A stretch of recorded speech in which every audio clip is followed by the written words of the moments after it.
अमर sir खबरें सुनाओ।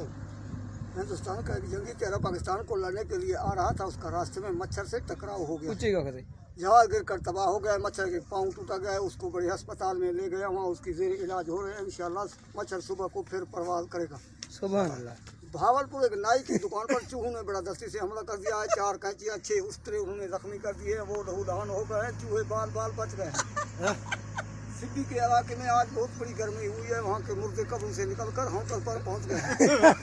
उन्होंने चाय पिया, रोटी खाया और उन्होंने होटल वाले से हड़ताल कर दिया। उन्होंने कहा हमारे कब्रों में बहुत बड़ी गर्मी हो रही है, हुकूमत को चाहिए हमारे कब्रों में एयर कंडीशन रखी जाए।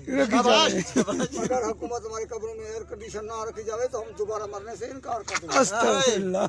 पेशावर में कल गद्दा गाड़ी ने पेशाब किया, इसकी वजह से सैलाब हो गया है, कच्चे मकाने गिर पड़े हैं, 4 मक्खियां हलाक हो गई हैं।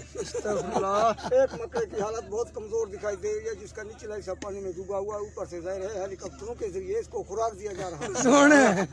6 ट्रैक्टर 4 बुलडोजर इसको निकालने की कोशिश में, मगर इसका निकालना मुश्किल हो गया। हुकूमत को चाहिए 6 ट्रैक्टर 4 बुलडोजर और भी जरूरत है, तो ये मकड़ा जल्द ही जल्द निकाला जाए। अगर मकड़ा हलाक हो जाए तो हुकूमत को भारी नुकसान पहुँचेगी। अभी अभी इतला आया है कि सदर बुश ने अपने बिस्तर में पेशाब किया। वजीर खारजा उसको गुस्ल खाने में ले गया है, वहाँ पानी की नाली लगी हुई थी, किसी ने पानी की नाली तोड़कर वहाँ पेट्रोल लाइन शुरू कर। जब टूटी का मुंह खोला तो सदर बुश के जिस्म पर पेट्रोल आ गया। पाकिस्तानी कमांडो जैसे छपा हुआ बैठा हुआ था, उन्होंने जल्द ही जल्द तीली लगाकर सदर बुश को जला दिया। ये खबरें रेडियो पाकिस्तान BBC लजान से सुन रहे हैं। ऐसी खबरें कानून में बड़ा जबरदस्ती के साथ दबाई जा रही है।